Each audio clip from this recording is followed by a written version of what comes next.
Dober večer, sem Jasna Martinjak, Zavod Rodna zemlja.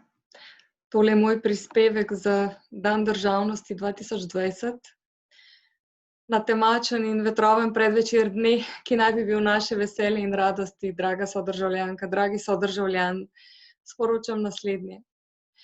Naša država je ugrabljena, zato nimam razloga za praznovanje dneva državnosti. Bili smo neprevidni in smo slepo zaupali peščici izvoljenih predstavnikov ljudstva, med katerimi je ravno predsednik države Borut Pahor naredil potezo, ki mu jo ne moremo oprostiti. Zahvaljujemo se Gregorju Kosu za objavo dokumenta Ukaz o razglasitvi zakona o ratifikaciji sporazuma o ustanovitvi medameriške investicijske korporacije, podpisan že konec 2018. Ga bom pokazala.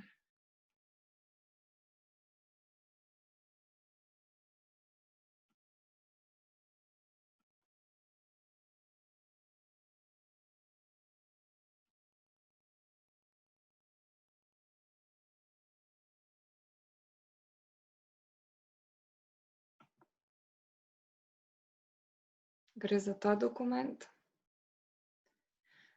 Tukaj je dostop do objave v Uradnem listu.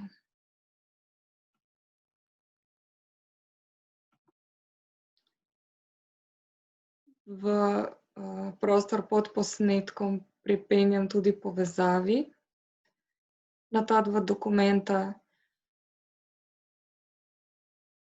Podpiramo pa tudi komentar Gregorja Kosa z dne 31. maja letos, ki pravi takole. Za tovrstne izdaje naroda bi moral obstajati inštitut odvzema državljanstva vsem vpletenim na vseh nivojih.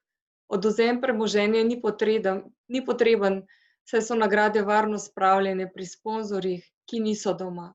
Konec citata.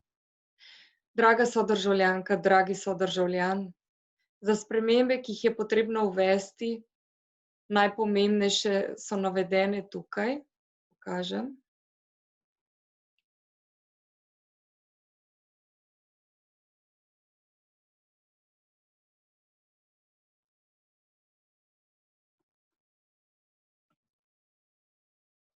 Tole je Ljudski koronski manifest na spletni strani Odbora za človekove svoboščine,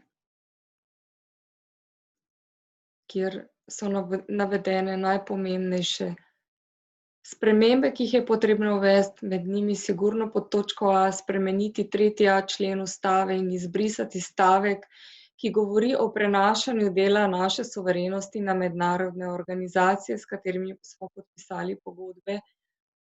Sledi še nekaj teksta, tudi to povezavo bom pripenjam v prostor pod posnetkom. Za te spremembe se Slovenci povezujemo v delovne skupine za suverenost.